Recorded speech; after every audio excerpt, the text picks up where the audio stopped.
जो होता है ना ऑब्जर्वेशन, देख के छू के हम लोग सब कुछ करते हैं, 4 मेथड से करते हैं, पता है ना क्या क्या है? हम बता दिए 4 मेथड से होता है। बताओ फिजिकल एग्जामिनेशन कैसे कैसे चेक करती है, क्या क्या मेथड यूज़ करती है? टेक्निक छू के, उसको बोलते हैं पैल्पेशन। और क्या करते हैं? छूते हैं और देख के, ऑब्जर्वेशन, इंस्पेक्शन, और सुन के किससे? तो क्या है, स्टेथोस्कोप से सुन के हार्ट रेट सुनते हैं ना। और एक होता है परकसन, उसको आवाज़ सुन के, है ना, उसको मारते हैं, जैसे फुला हुआ पार्ट है उसको टच करके मारेंगे, साउंड कैसा, ये सब क्या है? परकसन है। पैल्पेशन छूना होता है, परकसन में थोड़ा सा हम लोग जिसमें पानी भरा हो, एयर हो, है ना, छाती में एयर है तो कैसे सुनेंगे ना, तो ये सब तुम्हारा परकशन में आता है। तो ये फिजिकल एग्जामिनेशन हो गया। इंटरनल एग्जामिनेशन में तुम लोग वजाइनल एग्जामिनेशन करोगी, अल्ट्रासोनोग्राफी करते हैं, ब्लड एग्जामिनेशन, यूरिन एग्जामिनेशन करेंगे और एक्सरे भी कराते हैं। एब्रेप्शो प्लासेंटा का क्या मैनेजमेंट है, कैसे उसको प्रबंधन करते हैं हम लोग? एब्रेप्शो प्लासेंटा का सामान्य प्रबंधन प्लासेंटा प्रीविया के समान ही होता है। जैसा हम लोग प्लासेंटा प्रीविया में कर रहे थे ना, वैसा ही इसमें भी करेंगे, जबकि उसका लक्षण एवं कंडीशन पे निर्भर करता है कि कैसा ब्लीडिंग है ना। जनरल मैनेजमेंट, सर्वप्रथम रोगी को हम लोग जनरल कंडीशन का की जो असेसमेंट होती है उसको करेंगे। समय समय पर रोगी के टेम्परेचर, पल्स और रेस्पिरेशन, ब्लड प्रेशर को नोट किया जाएगा। यदि किसी प्रकार का वेरिएशन होता है ना, चेंजेस आता है, तो प्रॉम्प्टली हम लोग उसको डॉक्टर्स के पास इन्फॉर्म करेंगे कि उस लेडी को ऐसा कंडीशन हो गया है। इसके साथ ही फीटल कंडीशन को भी चेक करते हैं। ऐसा कोई चेंजेस आया, वाइटल साइन बढ़ गया लेडी का, तो तुम लोग क्या करोगी, या कम हो गया तो तुरंत बच्चे का भी तो चेक करना है, तो फीटल हार्ट साउंड पहले सुनना है तुरंत। प्लासेंटल एब्जॉर्प्शन के कारण होने वाली ब्लीडिंग की मात्रा का असेसमेंट किया जाना चाहिए कि ब्लीडिंग कितना हो रहा है। आपका 2 पैड हुआ, 1 पैड हुआ, तो ये तुम्हारा ब्लीडिंग चेक करने का ये माध्यम है ना। तुम ऐसे ही ना जानोगी कि मिलीलीटर में बता देगी, नहीं बता पाएगी ना, तो पैड के हिसाब से भी बताना है, कितना पैड यूज़ किए हम दिन भर में, ऐसे बताएगी लेडी।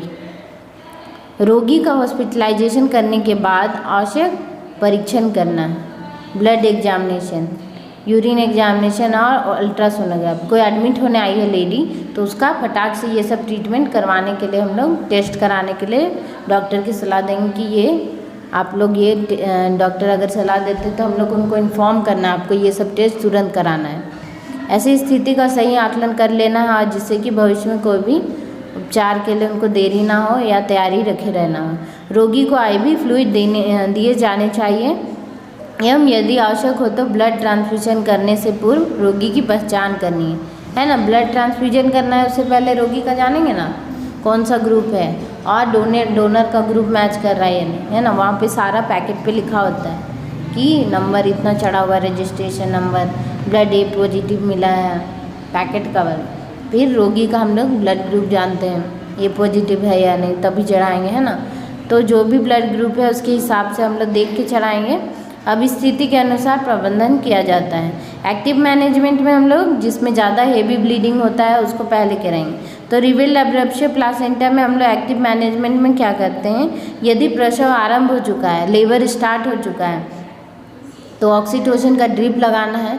जो रप्चर मेम्ब्रेन करना है ना, आर्टिफिशियल रप्चर करेंगे, एमनियोटॉम से हम लोग इंस्ट्रूमेंट से उसको ब्रेक करेंगे। प्रसव के दौरान सभी आवश्यक उपकरण रेडी रखना है। प्रसव एक वेल स्किल्ड मिडवाइफरी के द्वारा मिडवाइफ्स के द्वारा कराया जाना चाहिए। यदि आवश्यक हो तो रोगी एवं शिशु का रिससिटेशन करना है ना। जिसको आता है उसी से तुम लोग क्या करवाओगे, डिलीवरी करवाना है, क्योंकि इसका केस क्या है, सीरियस है, आम आदमी को नहीं दे सकते ना, जो भी एक्सपीरियंस नहीं है। और अगर डिलीवरी हो भी गया तो बच्चा को कंडीशन को देखते हुए बच्चे का जो हालत है ना उसके रिलेटेड ऑक्सीजन मास्क रेडी करना है, मक्का शक्कर रेडी करना एकदम प्रिपेयर, रेडिएंट वार्मर ऑन रखना है कि इसको, जिसको तुम जान रही है कि प्लासेंटा प्रीविया है या अब्रप्शो प्लासेंटा वाली का डिलीवरी कराने जा रही है, तो ऑब्वियसली उसका बच्चा का कंडीशन ख़राब होगा या खुद का भी ख़राब होगा, तो बच्चा को तो हार्म होगा। तो उसके लिए पहले ही रेडी रखेंगे कि इसका बच्चा को तो ज़रूरत पड़ेगा ही, इसलिए पहले प्रिपेयर करना है। रिससिटेशन का सारा सामान रखना है। नवजात शिशु की पर्याप्त देखभाल की जानी है ना। प्रतिदिन हम लोग उसका क्लीनिंग करेंगे, डायपर चेंज करेंगे, वेट देखेंगे पहले कितना था, है ना, कितना यूरिन पास किया, कितना स्टूल, कितना, ये सब कैसे पता चलेगा? हाँ, उसका तो डायपर से पता चलेगा ना, वेट ऑफ डायपर, या फिर कितना गीला हुआ, अभी पहना है, कितना घंटे में किया, है ना। यदि प्रसव आरंभ नहीं हुआ है, जिसका लेबर स्टार्ट नहीं हुआ है, तो रोगी में लेबर आरंभ नहीं हुआ हो तो क्या क्या कंडीशन है? 2 स्थिति है, जिसका 37 वीक पूरा हो गया हो और एक का जिसका 37 वीक पूरा नहीं हुआ है। समझ में आया? अगर 37 वीक पूरा नहीं हुआ है तो हम लोग क्या करेंगे? ऑपरेशन नहीं करना है, उसका वेट करना है, 37 वीक उसका होने देते हैं, है ना। और अगर 37 हो गया तो उसका इंडक्शन ऑफ लेबर करेंगे, खुद से उसको हम लोग आर्टिफिशियल मेम्ब्रेन रप्चर करेंगे या ऑक्सीटोसिन देके उसको लेबर स्टार्ट करेंगे उसका। और शिशु की डिलीवरी करानी है। अगर जिसका 37 वीक पूरा नहीं हुआ है तो उसको हम लोग रिवेल प्लासेंटा अब्रप्शियो की स्थिति में, रिवेल मतलब जो थोड़ा सा कम ब्लीडिंग हो रहा है ना, और कंसील में तो सबसे ज़्यादा, सुन रही हो, रिवेल में तो कम हो रहा था ना, तो उसको हम लोग थोड़ा सा वेट करने को कहेंगे। और 37 वीक से कम अवधि की होने पर ब्लीडिंग सीवियर नहीं होती है, तब गर्भावस्था, अगर ब्लीडिंग ज़्यादा नहीं होता है तो गर्भावस्था के लिए हम लोग क्या है, उसको देख रेख करना है और उसको डिलीवरी के लिए अभी नहीं भेजना है। कुछ अलग से कॉम्प्लिकेशन होता है, कुछ जटिलताएँ आती तो उसको निपटाने की तैयारी करना है। एक एवं गर्भावस्था को 37 वीक तक आने देना है, उसके बाद ही हम लोग उसको मैच्योर होने पे डिलीवरी कराने देंगे। यदि ब्लीडिंग जारी रहती है, ब्लीडिंग तो हो ही रहा है ना, थोड़ा हो या ज़्यादा, अगर ब्लीडिंग हो ही रहा है तो इमरजेंसी कंडीशन का ध्यान रखते हुए लेबर आरंभ करवा देंगे, है ना। अगर हेवी ब्लीडिंग शुरू हो गया मतलब कि वो उसको हम लोग स्टॉप नहीं कर पाएंगे, दवा से भी नहीं, तो बोलना है कि इसका डिलीवरी करा दीजिए। कंसील्ड अब्रप्शियो में पढ़े थे, जिसमें कि हम लोग का क्या बन रहा था? क्लॉट बन रहा था, अंदर में मेम्ब्रेन और डेसिडुआ के बीच में क्या, ऊपर में क्लॉट बन रहा है कंसील में, और रिवेल में ब्लीडिंग हो रहा था, है ना रेशमा।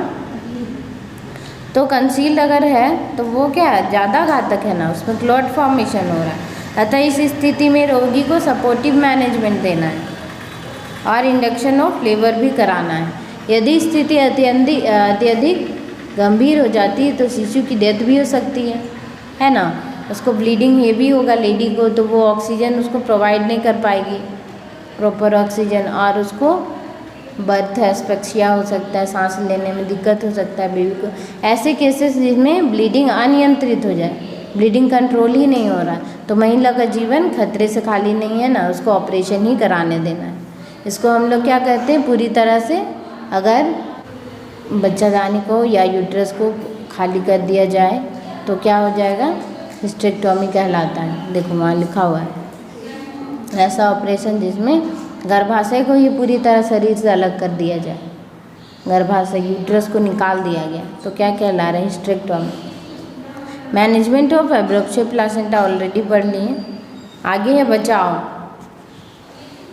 बचाव में क्या करेंगे, तो अब्रप्शियो प्लासेंटा को एक्सीडेंटली हेमरेज भी कर रहे थे हम लोग, है ना, तो ऐसा कोई भी एक्सीडेंट से बचने का कोशिश करेंगे जिससे कि प्लासेंटा का जो डेवलपमेंट है वो सही से रहे। मिडवाइफ्स के रोगी को, अगर जो भी लेडी है उनको हम लोग अब्रप्शियो प्लासेंटा के रिस्क के बारे में बताएंगे कि ऐसा ऐसा लक्षण आ रहा है, पूछना है। अगर कोई बोलती ब्लीडिंग है तो उसको सारा कॉम्प्लिकेशन पूछना है, तब तो तुम जानोगे कि उसको क्या कंडीशन हुआ है। तो सारा कंडीशन पूछना है और उसके बाद उसको बताना, हो सकता है आपको ये हुआ हो, आप डॉक्टर से सलाह कर लें, है ना। तुमको लक्षण पता होना चाहिए ना, इसकी वजह से तो सारा लक्षण को अच्छे से याद रखना है। रिस्क फैक्टर के बारे भी जानेंगे कि कैसे हो जाता है ना, कैसे होता है जान लेंगे, तब तो उसको बोलेगी ये सब नहीं करना है, आपको भी हो सकता है। हेल्थ एजुकेशन प्रोवाइड करनी है।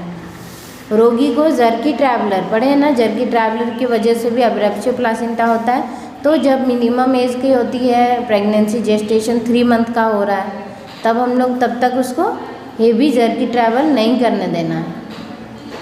एक्चुअली मूवमेंट ही नहीं करने देना रहता है, प्राइमरी ग्रेविटा है या बड़ा, तो बोलते हैं ना अभी घूमना फिरना नहीं है। क्यों? क्योंकि वही सब है जर्की मूवमेंट को से बचाव के लिए। बस यात्रा के स्थान पर हम लोग उसको रेल यात्रा, बस में ज़्यादा जर्क होता है, रेल पे कम होता है ना।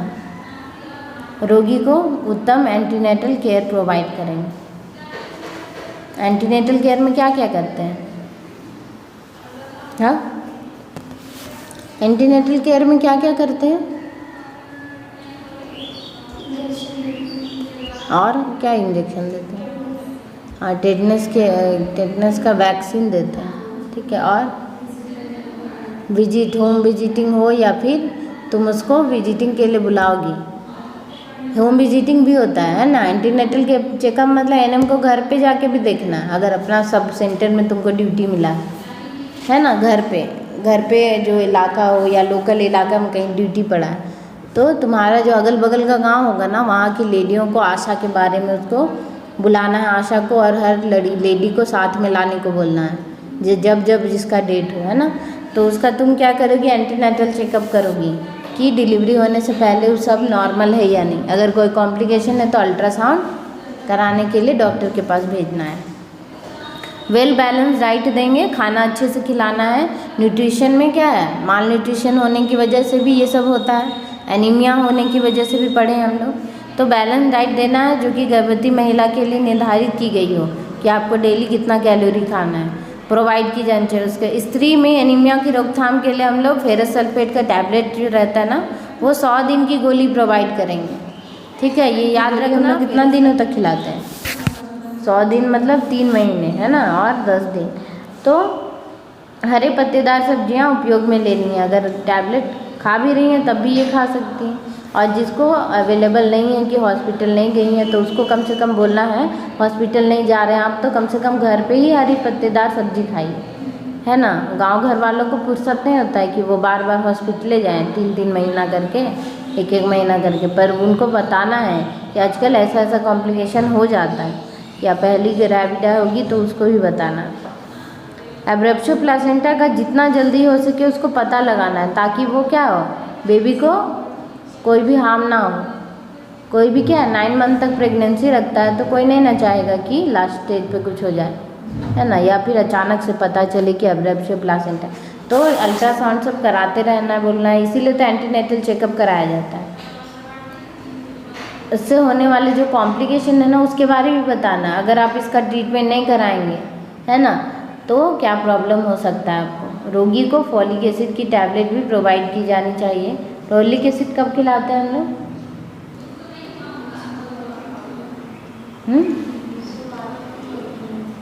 हाँ, शुरुआती महीनों में, ठीक है। फर्स्ट ट्राइमेस्टर में बोलो तो खिलाते हैं, सेकेंड ट्राइमेस्टर में हम लोग आयरन की टैबलेट खिलाते हैं। रोगी को फॉलिक एसिड टैबलेट देना है। किसी भी प्रकार का ट्रॉमास यानी कि कोई भी इंजरी नहीं होने देना है, और उससे बचाना है, होगा ना, घटना से बचाना है उसको, दुर्घटना नहीं होने देना। तभी तो कभी लेडी गिर जाती है या कुछ हो जाता है, तो उसका क्या है, प्लासेंटा पे इफेक्ट होता है। सबसे पहले प्लासेंटा पूरा ब्रेक होके अलग होने लगता है मदर का लेयर से, ठीक है। तो इसीलिए सबसे पहले उसको कोई भी इंजरी से बचाना है। ये था तुम्हारा एब्रेप्शो प्लासेंटा, याद हो जाएगा। कितना टाइप है, क्या क्या? रिवील्ड, कंसील्ड और मिक्स। रिवील्ड में क्या हो रहा था, कम ब्लीडिंग होगा लेकिन कम होगा, और सब कुछ नॉर्मल होगा। FHS नॉर्मल होगा। लेडी का जो पेट है या एब्डोमेन बोलो, वो क्या टेंडरनेस नहीं रहेगा, सामान्य की तरह रहेगा। और कंसील में क्या प्रॉब्लम था,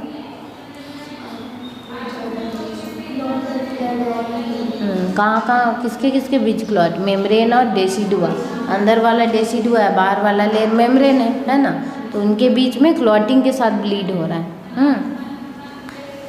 और मिक्स में तो दोनों हो रहा है, क्लॉटिंग भी मात्रा में पाई जा रही है और ब्लीडिंग भी उतना ही हो रहा है। तो ये क्या है, हमारा जो कंसील्ड है ये ज़्यादा हेवी है, ज़्यादा इंजरफुल है।